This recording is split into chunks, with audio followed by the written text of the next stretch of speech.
আসসালামু আলাইকুম প্রিয় দর্শক, অন্য মঞ্চের আলোচনায় আপনাদের সকলকে আমন্ত্রণ জানাচ্ছি।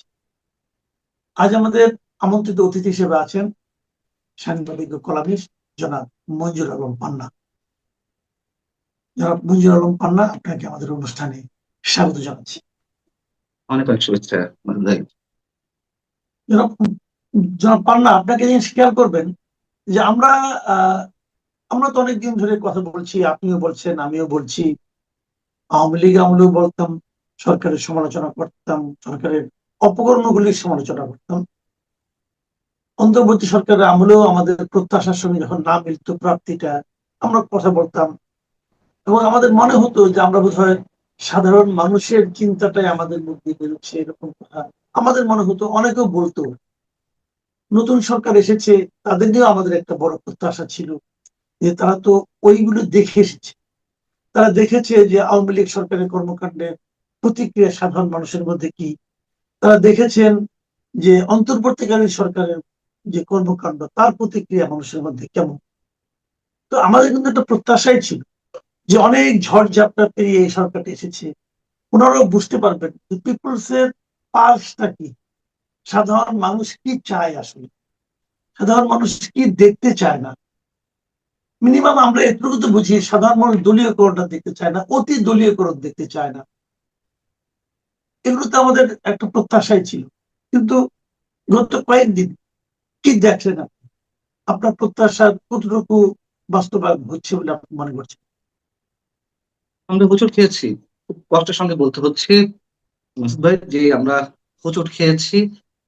এবং কথা আমরা বলেছিলাম, বিশেষ করে আপনি বলেছিলেন, আমিও বলেছিলাম যে 15 দিনের মাথায়, 20 দিন, এক মাসের মাথায় এসে যখন অন্যান্য টেলিভিশন বা কোন গণমাধ্যমের পক্ষ থেকে আমাদের রিয়াকশন জানতে চাওয়া হচ্ছিল, আমরা বলেছিলাম যে আমরা এই মুহূর্তে সমালোচনা করতে চাই না, আমরা এই গভর্নমেন্টকে সময় দিতে চাই।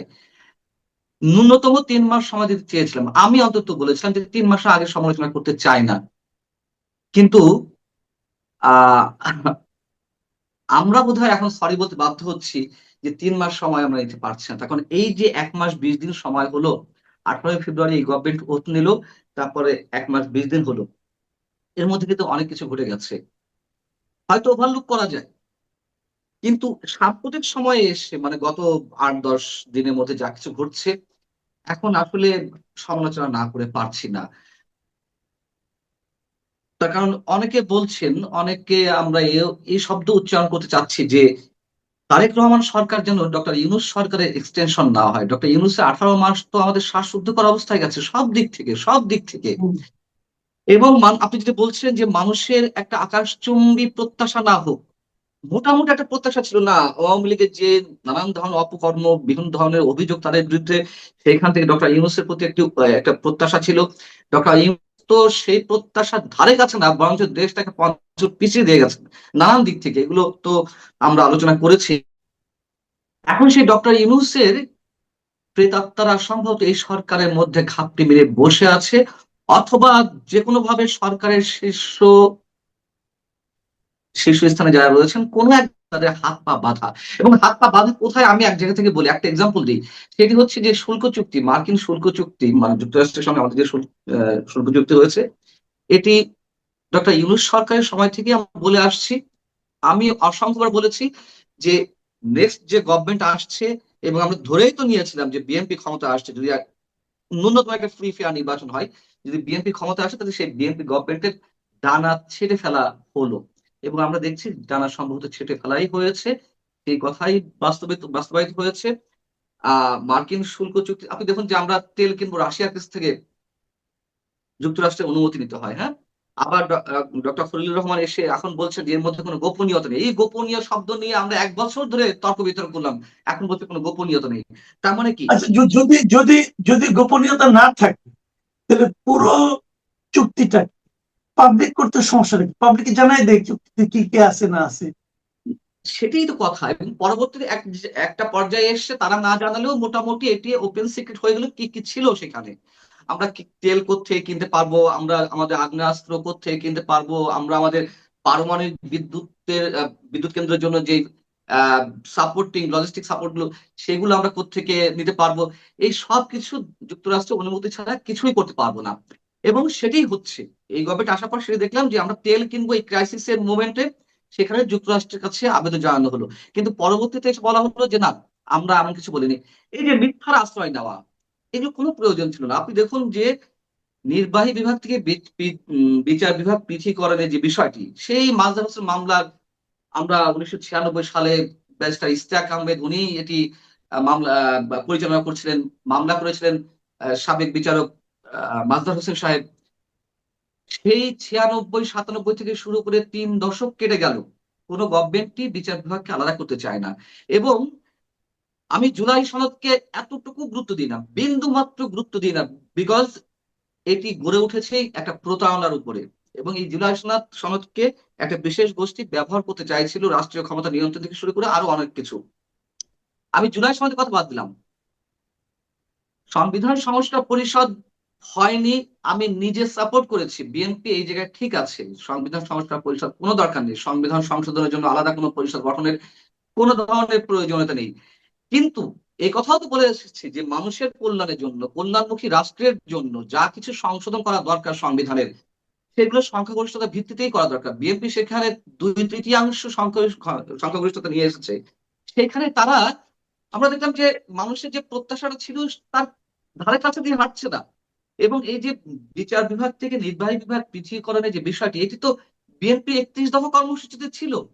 বিএনপি বলে এসেছে আরে আমরা তো জুলাই সনদ মানবই, তখন জুলাই সনদে ভালো যা কিছু আছে তা আমাদের নেতা তারেক রহমানের যে 31 দফা কর্মসূচি সেখানেই রয়েছে। এটি বিএনপি ওই যে ঐকমত্য কমিশনের আলোচনা চলছিল সেখান থেকেই বলে আসছে। অথচ আমরা দেখলাম যে বিচার বিভাগ থেকে নির্বাহী বিভাগ থেকে বিচার বিভাগ পৃথকীকরণের যে বিষয়টি, সেটিও বাদ দিয়ে দিচ্ছে। যে অধ্যাদেশটি রাষ্ট্রপতির আদেশে হয়েছিল, সেই অধ্যাদেশটি বাতিল করা হচ্ছে, এটি রেটিফাই করা হচ্ছে না। তাহলে আমি জুলাই সনদ বাদ দিলাম, তাদের যে 31 দফা কর্মসূচি সেটিও কি মানুষের সঙ্গে প্রতারণার জন্য দেওয়া হয়েছিল? আমরা অ্যাস্টনিশ হচ্ছি। তারপর মনে করুন যে যে আহ বঙ্গবন্ধু 7ই মার্চের ভাষণ বাজানোর জন্য আর অনেককে আটক করা হলো, 26 মার্চ ফুল দিতে গেছে বাচ্চা সহ নারীদের আটক করা হলো। কেন? এগুলো তো ইউনূস সরকারের কাজ ছিল, ইউনূস সরকার এগুলো করেছে। তাহলে কেন সেই কাজগুলো আমাদের এখনো দেখতে হচ্ছে? গণ ভবনকে জুলাই স্মৃতি জাদুঘর করা হয়েছে, সেটির উন্নয়নের জন্য বা কথিত জুলাই যোদ্ধাদের জন্য ভাতার ব্যবস্থা করা হচ্ছে, এসব সংসদে উচ্চ গলায় বলা হয়। কই এখনো পর্যন্ত আমরা দেখিনি গত 1.5 বছরে মুক্তিযুদ্ধের যে স্মৃতি চিহ্নগুলো ধ্বংস করা হয়েছে, বুলডোজার দিয়ে গুড়িয়ে দেওয়া হয়েছে। মুজিবনগরে মেহেরপুরে, মানে মেহেরপুরে মুজিবনগর কমপ্লেক্স, যেটি মুক্তিযুদ্ধের স্মৃতি বাহী যে বিষয়টি, ওটিকে গুড়িয়ে দেওয়া হয়েছিল 5 আগস্টের পর পরে। সেটার বিষয়ে মুক্তিযুদ্ধ বিষয় মন্ত্রণালয় থেকে কিছু বলা হয়নি। আমরা তাহলে আমরা কি বলতে বাধ্য হব? আমি প্রশ্ন করছি কিন্তু যে এই সরকার ডক্টর ইউনূসের এক্সটেনশন, আমরা তেমন কিন্তু ভাবতে চাই না। অতএব এর মধ্যে অনেক বিষয় জড়ো হয়েছে। তারপরে যুদ্ধাপরাধের বিষয়ে শোক প্রস্তাব আনা হলো, আমরা তো ধাক্কা খেয়েছি। আমরা ভাবতে চাই না, আমরা এমনটা ভাবতে চাই। শুনুন, ইতিহাস নিয়ে যা কিছু করছে, কে স্বাধীনতা ঘোষক, কে স্বাধীনতা নেতৃত্ব দিয়েছে, এগুলো চর্বিত চর্বণ 55 বছর ধরে হচ্ছে। এগুলো দিয়ে তারা যদি লাভবান হতে পারে হোক, আমাদের কোনো আপত্তি নেই। কিন্তু আমাদের মূল যে ইতিহাস, সেটি কেন পরিবর্তন করা হবে? সেই জায়গাতেও আমরা দেখছি যে মানুষের সঙ্গে এগুলো নিয়েও রাজনীতি হচ্ছে। আচ্ছা, একটা জিনিস আমরা দেখছি যে একটা দলীয়করণের ব্যাপার, যেটা আমরা বিভিন্ন ক্ষেত্রে দেখলাম, যে সিটি কর্পোরেশন গুলিতে দলীয় প্রশাসক নিয়োগ করা হলো। তারপরে আপনার ইয়েতে এই কি বলে জেলা পরিষদে, সবগুলি জেলা পরিষদে নিজস্ব দলীয় প্রশাসককে নিয়োগ করা হলো, যারা নির্বাচনে হেরে গেছে তেমন লোককে বসিয়ে, যাকে মনোনয়ন দেওয়া যায়নি তেমন লোককে বসিয়ে পুরস্কৃত করা হলো। আবার দেখলাম পাবলিক বিশ্ববিদ্যালয়গুলিতে ভিসি নিয়োগ করা হলো দলীয় লোক। এবং সর্বশেষ আমরা দেখলাম যে ক্রিকেট বোর্ডের যে কমিটি, সেই কমিটিতেও হঠাৎ করে আচমকা ভেঙে দিয়ে নতুন যে 11 জনের অ্যাডহক কমিটি গঠন করা হলো, সেখানে 3 মন্ত্রীর ছেলে, 1 প্রতিমন্ত্রীর বউ এবং আরো অনেকে, যেগুলো যাদের সবারই দলীয় কোনো না কোনো পরিচয় এবং অথবা সংশ্লিষ্টতা আছে, এগুলি নিয়োগ করা হলো। তো এগুলি কি দেশকে মানে আপনার খুব ভালো গণতান্ত্রিক একটা প্রক্রিয়ার মধ্যে নিয়ে যাচ্ছে বলে সেরকম কোন নমুনা আপনি এখানে দেখতে পাচ্ছেন? প্রশ্ন ওঠে না, প্রশ্নই ওঠে না। তার কারণ যা কিছু আগে ঘটেছে তারই পুনরাবৃত্তি শুরু হয়েছে। মানে মর্নিং শোজ দ্য ডে, একটা কথা তো আছে তাই না? সেই পুরোনো কথাটি আমাদেরকে বারবার উচ্চারণ করতে হয়, এটা আমাদের দুর্ভাগ্য।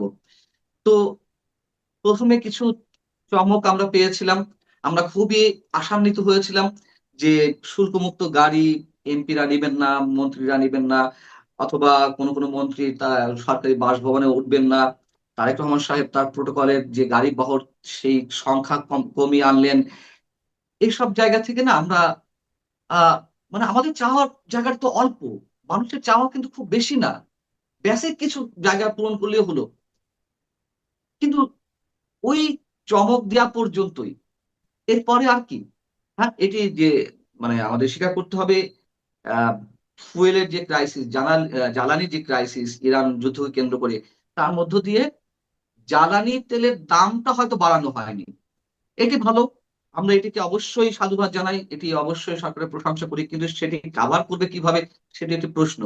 দ্বিতীয়ত হচ্ছে ভোজ্য তেলের দাম বাড়ানো হয়েছে, লিটার প্রতি 10 টাকা করে বাড়ানো হয়েছে। আহ এটি তো আবার আমরা মানে মানবো কি মানবো না, আমি মাঝে মাঝে থাকতে চাই। হ্যাঁ, একটা যুদ্ধ সংগঠিত হয়েছে, সেই জায়গায় কাঁচামাল আসতে পারছে না, বা হরমুজ প্রণালী বন্ধ করে রাখা হয়েছে, সেখান থেকে তো আপনার অপরিশোধিত তেল আসে। তো সেই জায়গা থেকে জ্বালানি তেলের দাম বাড়ায়নি, এটা কৃতিত্ব বিষয়, কিন্তু ভোজ্য তেলের দাম কেন বাড়ানো হলো?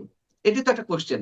মানুষের ন্যূনতম যে জায়গাটি, আমরা দেখলাম মন্ত্রীরা বিভিন্ন তাদের দপ্তর সংশ্লিষ্ট বিভিন্ন অফিস জেলা পর্যায়ে পরিদর্শন করছেন হুটহাট করে। আমরা মনে করলাম আর ডক্টর কি নাকি, কিন্তু দুদিনের মাথায় আমরা এই কথাও বললাম যে এইসব চমক দেওয়ার চেয়ে মূল কাজটি করতে হবে। আমরা দেখলাম যে না, মূল কাজের জায়গায় কেউ নেই। আর আপনি যে বলছেন যে জেলা প্রশাসনে, জেলা পরিষদ বা আহ উপাচার্য মানে ভার্সিটিতে উপাচার্য নিয়োগের ক্ষেত্রে যে দলীয়করণ, কি বলবো বলেন, এখানে কিছু বলার আছে? মানে আর কোনো ভালো সিমটম কি এই 1.5 মাসে আমাদের সামনে উপস্থিত হয়েছে? হয়নি তো। আমরা কি এর সমালোচনা করতে গেলে কি বলবে যে আমরা সরকার বিরোধী কথাবার্তা বলছি, সেই ডক্টর ইউনূস সরকারের মতন?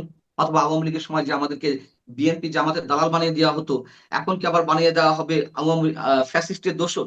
ইউনূস সরকার বানিয়েছে, এখন এই সরকারও বানাতে পারে, বানাতে পারে, অস্বাভাবিক কিছু না। আমরা তো অলওয়েজ অপোজিশনে, তাই না?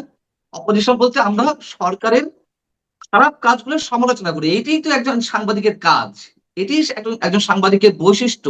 আমি তো বলবো না তারেক রহমান আজকে আম, ইন ছাড়া অফিসে গেছেন, একটা কেডস আর একটা সাদা জামা পরে গ্যাভার্ডিনের প্যান্ট পরে গেছেন, আরে বাপরে বাপ, তাহলে এটি বলেই তালি দেবো, এটি তো না। আমরা তো বলবো না তারেক রহমান 12 ঘন্টা কাজ করছেন, 8 ঘন্টার জায়গায় ভালো কাজটাকে করার জন্য নিয়ে আসা হয়েছে, খারাপ কাজ করার জন্য তো কোনো গভর্নমেন্ট নির্বাচিত করা হয় না। অতএব যেটা আনইউজুয়াল সেটা নিয়েই আমরা সমালোচনা করবো। এখন সেটি সমালোচনা করতে গিয়ে যেহেতু এমন ইউনূস সরকার মতন এই সরকার আমাদেরকে শেখ হাসিনার দোষ বানিয়ে দেয়, দেওয়া হচ্ছে, অলরেডি শুরু হয়ে গেছে, শুরু হয়ে গেছে। তো আমরা তো অবাক হই না, বিস্মিত হই না, কষ্ট হয় একটু। আচ্ছা, আমাদের পররাষ্ট্রমন্ত্রী বহুল আলোচিত, আহ, আচ্ছা বিএনপি, উনি কি বিএনপির কোনো কমিটিতে কখনো ছিলেন? উনি কি বিএনপি রাজনীতি করতেন নাকি? আমি এটা জানি না, আপনি জানেন নাকি? আপনি জানেন না, যাই হোক, এখন আপনার কাছে বিস্ময় লাগছে, এই জন্য আপনি প্রশ্ন করছেন। ওই যে আচ্ছা, বললাম যাই যে হোক, ডক্টর ইউনূস আসলে প্রেতাত্মারা ঘাপটি মেরে বসে আছে। ঘাপটি না, ওপেন তো আছেন। ডক্টর খলিলের ব্যাকগ্রাউন্ডটা কি? তার বিরুদ্ধে তো একটা হত্যা মামলাও ছিল লতিফুর রহমান সরকারের সময়, তত্ত্বাবধায়কের সময়। সেটি কোত্থেকে কোথায় উধাও হয়ে গেল, এগুলো নিয়ে প্রশ্ন তুলছে না ডক্টর আলী না, রিয়াজ। ডক্টর আলী, আমি এই ফাঁকে যখন হত্যা মামলা আসলো একটি হ্যাঁ, এক্সট্রা ম্যারিটাল অ্যাফেয়ার্স এর জায়গা থেকে, এই যে ডক্টর আলী রিয়াজের বিরুদ্ধে একজন যৌন হয়রানির অভিযোগ তুলেছিলেন, সেই মেয়েটি কোথায়? তাকে কেন খুঁজে পাওয়া যায় না, এই প্রশ্নটা আমরা কেউ তুলেছি? অতএব আপনি ডক্টর খলিলের কথা জিজ্ঞেস করছেন, ডক্টর খলিল ভারতে গেছেন, তিনি তিনি নাকি আবার জাতিসংঘের মহাসচিব পদে প্রতিদ্বন্দ্বিতা করছেন বা করতে চান। তিনি জনগণের টাকায় মানে খরচ টরচ সব মেনটেন করে এখন তার ব্যক্তিগত এজেন্ডা বাস্তবায়নের জন্য দেশ থেকে দেশে তিনি সফর করে বেড়াচ্ছেন। এই যে ভারত গেছেন, তার অন্যতম এজেন্ডা ভারতকে কনভিন্স করা জাতিসংঘ মহাসচিব পদে তিনি লড়বেন। আমি যদি ভিতরে খবর জানি, আহ মরিশাস যাচ্ছেন বা ইন্ডিয়ার একটি অনুষ্ঠানে যোগ দিতে। তবে তার হিডেন এজেন্ডা হচ্ছে মহাসচিব পদে প্রতিদ্বন্দ্বিতার জন্য আহ অনেককে কনভিন্স করার জায়গাটি।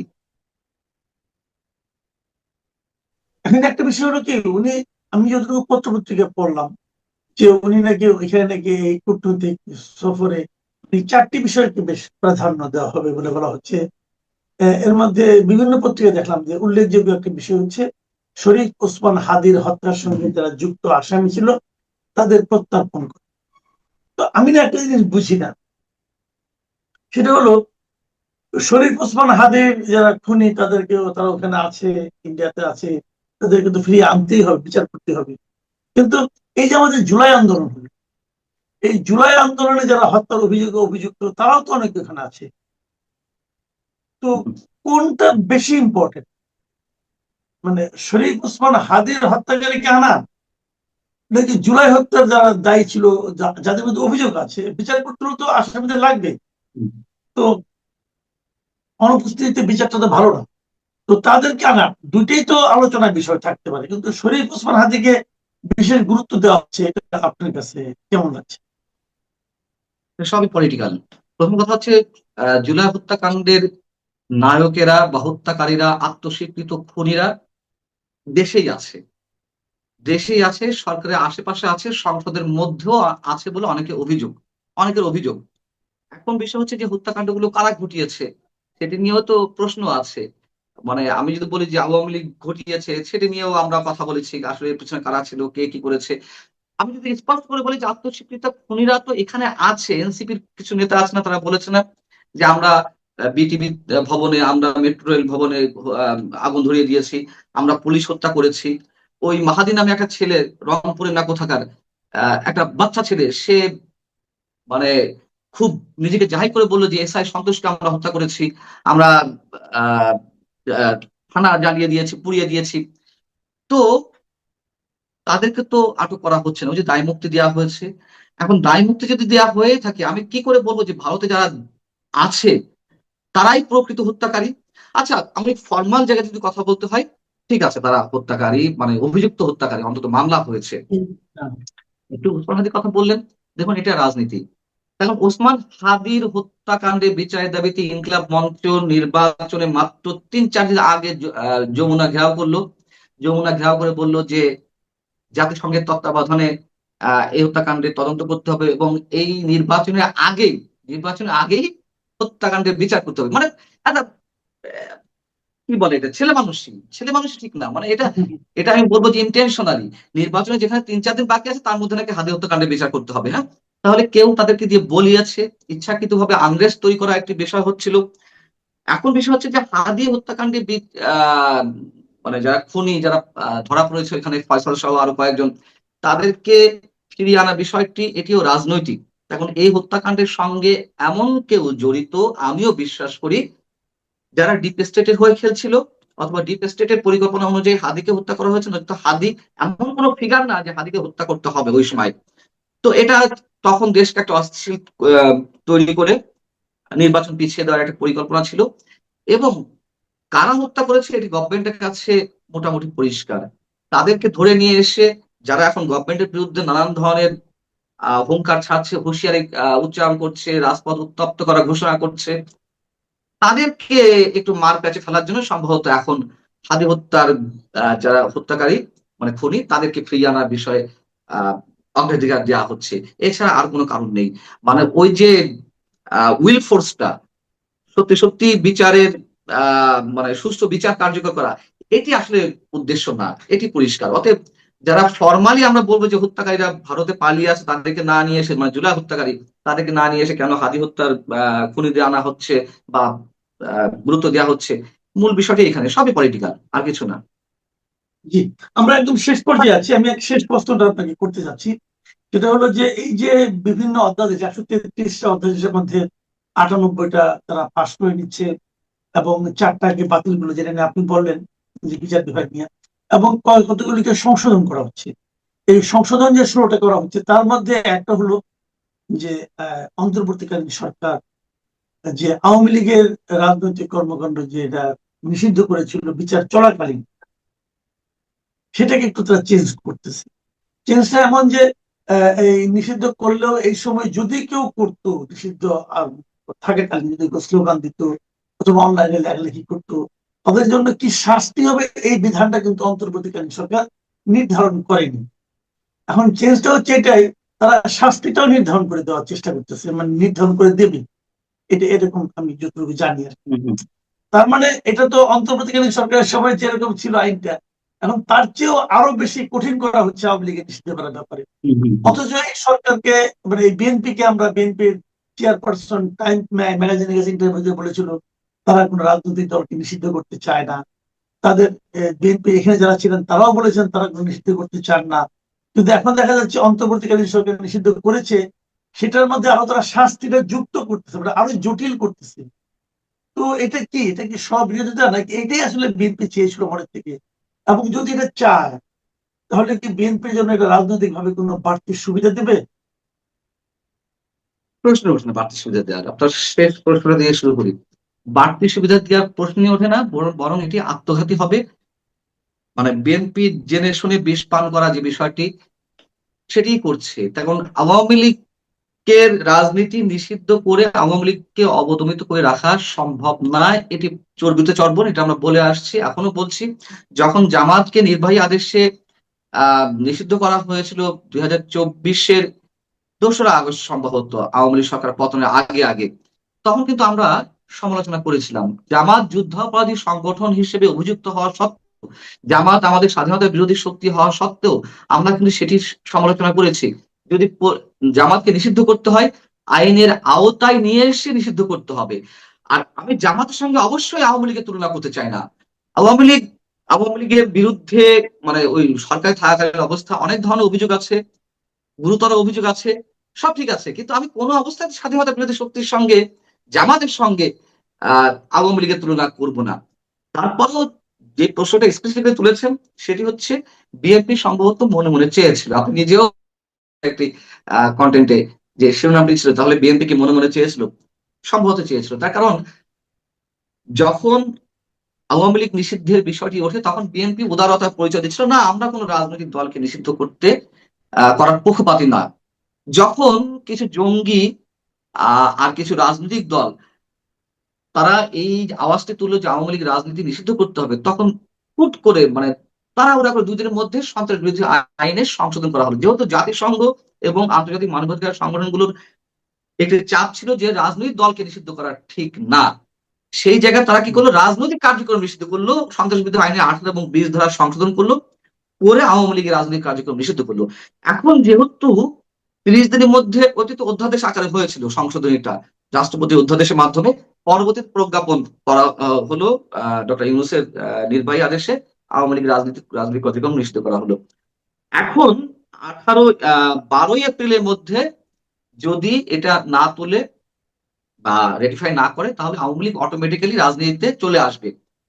এই জন্য সেটি আইন করা হচ্ছে যে সন্ত্রাস বিরোধী অভিযোগে আহ রাজনৈতিক কার্যক্রম নিষিদ্ধ থাকার বিষয়, এবং এর সঙ্গে শাস্তির বিষয়টা সংযোজিত করা হচ্ছে। আপনি দেখুন, এই আওয়ামী লীগ আওয়ামী লীগের রাজনৈতিক কার্যক্রম নিষিদ্ধ হওয়ার পর থেকে অসংখ্য অসংখ্য নেতাকর্মী, সাধারণ মানুষও যারা রাজনীতির সঙ্গে যুক্ত ছিলেন না, তাদেরকেও আটক করা হয়েছে বিভিন্ন, মানে লেনদেনের জায়গা থেকে। চাঁদা চেয়েছে, পায়নি, তাকে ধরে আওয়ামী লীগের সাজিয়ে ধরা হয়েছে, এই সন্ত্রাস বিরোধী আইনে দেওয়া হয়েছে। কিন্তু তাদের বিরুদ্ধে কিন্তু কোনো শাস্তি নির্ধারণ করা যায়নি, যেহেতু ওটা কোনো অপশন নেই, শুধু ধরা হয়েছে মিছিল মিটিং করার অভিযোগে। আমার সাথেও জেলের মধ্যে অনেকেই ছিলেন যারা ওই মাসের পর মাস এখনো পর্যন্ত কারাগারে রয়েছেন, এখনো পর্যন্ত তাদের বিরুদ্ধে নতুন নতুন মামলা যাচ্ছে। এখন তাদের শাস্তি বিধান করা যাচ্ছে না, শাস্তি দেওয়া যাচ্ছে না, ওই যে অপশন তো নেই। এই জন্য শাস্তির বিধানটি যুক্ত করা হচ্ছে। নিষিদ্ধ রাজনৈতিক সংগঠনের নেতাকর্মীদের বিরুদ্ধে শাস্তির অপশনটি আছে, কিন্তু রাজনৈতিক কার্যক্রম নিষিদ্ধের সংগঠনের সাথে যারা জড়িত, পলিটিক্যাল অ্যাক্টিভিটিসে থাকবে, তাদের কোনো শাস্তি বিধান নেই। এই জন্য এটি জড়িত করা হচ্ছে, মানে রেটিফাই করা হচ্ছে, নতুন করে সংযোজিত করা হচ্ছে। এখন আওয়ামী লীগ অটোমেটিক্যালি চলে আসতো। এটি করে কি হবে, এই সরকারকে নতুন করে প্রজ্ঞাপন জারি করতে হবে যদি আওয়ামী লীগের রাজনীতি ওপেন করতে চায়। অর্থাৎ আওয়ামী লীগকে নিয়ে বর্তমান সরকার একটু খেলবে, তারা যাতে একটু নতজানু হয়, নাকে দড়ি দিয়ে ঘুরানো হবে, সেই কাজগুলো করছে। আরেকটি বিষয় হতে পারে, যদি এটি হয়, আমি জানি না, এটা বলা ঠিক না, এটা আমার ধারণা, যদি সরকার সত্যি গণতান্ত্রিক হয়ে থাকে, যদি সরকার সত্যি আওয়ামী লীগকে নিয়ে রাজনীতি করতে চায়, প্রথমে যেটি বলছিলাম যে আত্মঘাতী হবে যদি আওয়ামী লীগকে সত্যি সত্যি নিষিদ্ধ করতে চায়, সেই জায়গায় যদি অনুধাবন করে থাকে, সম্ভবত বলটি আদালতের কোর্টে দিতে চাইছে। সম্ভবত আমি যদি পজিটিভলি ধরি, কারণ এটি আইন হবে, আওয়ামী লীগ আরো মানে একটা আনসার্টেনিটির মধ্যে চলে যাবে, কবে রাজনৈতিক নিষেধাজ্ঞা কার্যক্রমের মানে রাজনৈতিক কার্যক্রমের নিষেধাজ্ঞার বিষয়টি উঠবে না উঠবে, তখন আওয়ামী লীগ হয়তো আদালতে যাবে। আদালতে গিয়ে তারা এটির বিরুদ্ধে রিট করবে। তখন হয়তো আদালত নির্দেশ জারি করবে যে না, যেই অধ্যাদেশের বলে বা যেই আইনের বলে আওয়ামী লীগকে সন্ত্রাসী সংগঠন হিসেবে নিষিদ্ধ করা হয়েছে এটি অবৈধ। যখন আদালতে রায় চলে আসবে তখন আওয়ামী লীগ ওপেন হয়ে যাবে। তখন সরকার বলতে পারবে যে না, আমরা তো কিছু করিনি, এটা আদালতের নির্দেশে আওয়ামী লীগ ওপেন হয়ে গেছে। জামাত এনসিপি যে চাপটা দিত সরকারের উপরে সেটি হয়তো হবে না। আমি বলছি আমাদের আশাবাদের জায়গা থেকে গভর্নমেন্টের প্রতি যদি গণতান্ত্রিক মনোভাবের জায়গা যদি আমাদের আস্থা থেকে থাকে, সেই জায়গা থেকে বললাম, হতে পারে, অস্বাভাবিক কিছু না। না, এই যে আশাবাদ আপনি করছেন, কিন্তু এত কিছু তো করার দরকারই ছিল না যদি এবার এটা না তুলতো। এই 15 দিনের মধ্যে তারা যদি না, না ওই তুলতো। বলতো যে এনসিপি জামাত বলতো যে ডক্টর ইউনূস নিষিদ্ধ করেছিল সন্ত্রাসী সংগঠন, আওয়ামী লীগের রাজনৈতিক কার্যক্রম নিষিদ্ধ করেছিল, আর তারেক রহমান এসে ফ্যাসিবাদকে একটা সুযোগ জিনিস করে লক্ষ্য দিল। করেন, খুব মজার একটা ব্যাপার আছে, যাই হোক এটা নিয়ে আলোচনা আমাদের দীর্ঘ চলতে থাকবে, তবু ওইটুকু বলি আমি শেষ করি। যে মানে যে অধ্যাদেশটা করেছিল সেখানে বলা হয়েছিল যে যতদিন বিচার কার্য শেষ না হবে ততদিন পর্যন্ত তাদের রাজনৈতিক কর্মকাণ্ড নিষিদ্ধ হবে। তো একটা প্রশ্ন, বেসিক প্রশ্ন, বিচার কার্য তো শুরুই হয়, কোনো মামলা কি হয়েছে? হয়তো নাই। না, রায় এখন হয়েছে যদি আগামী কয়েকটি 10 বছর বিচার ট্রাইব্যুনালে, কার্য শুরু না হয় তাহলে 10 বছর এরকম থাকবে। কয়েকটি রায় হয়েছে। হ্যাঁ, এটা শান্ত রায়, তাই এটা তো বোগাস। পুরো জুলাই আন্দোলন, শুনুন ভাই, শেখ হাসিনা সরকারের পরিবর্তনটা অনেকেই চেয়েছিলাম, অনেকেই চেয়েছিলেন, এবং আমরাও চেয়েছিলাম যে এইভাবে নির্বাচনহীন অবস্থায় একটা সরকার যুগের পর যুগ থাকবে, বছর পর বছর থাকবে, এটা হতে পারে না। নির্বাচনের মাধ্যমে Right. আওয়ামী লীগ আসে, আবার আসবে। কিন্তু এই সরকার হটানোর পেছনে যে আন্দোলন ছিল সেই বা যে ডিজাইন ছিল সেটিকে তো আমরা কোনোভাবেই সমর্থন করিনি, এখনো করি না। এবং আমার ধারণা সেই ডিপ স্টেটের খেলার অংশ হিসেবে এখনো অনেক কিছু চলছে। বিএনপি ফেলে দেওয়ার হুঁশিয়ারি দেওয়া হয় 2 মাসের মধ্যে। বুঝুন অবস্থা, একটা সরকার এসেছে 1.5 মাসও হয়নি, সেই সরকার ফেলে দেওয়ার হুঁশিয়ারি দেওয়া হয়। অতএব আমরা ধরে নিতে পারি যে ডিপ স্টেটের খেলা কতটা গভীর। জি, অনেক ধন্যবাদ। অনেক ধন্যবাদ জনাব মঞ্জুর আলম পান্না। প্রিয় দর্শক, আপনারা এতক্ষণ কষ্ট করে আমাদের অনুষ্ঠান দেখলেন, আপনাদের সবার প্রতি কৃতজ্ঞতা। আগামীতে আবার কথা হবে। সবাই ভালো থাকবেন। আল্লাহ হাফেজ।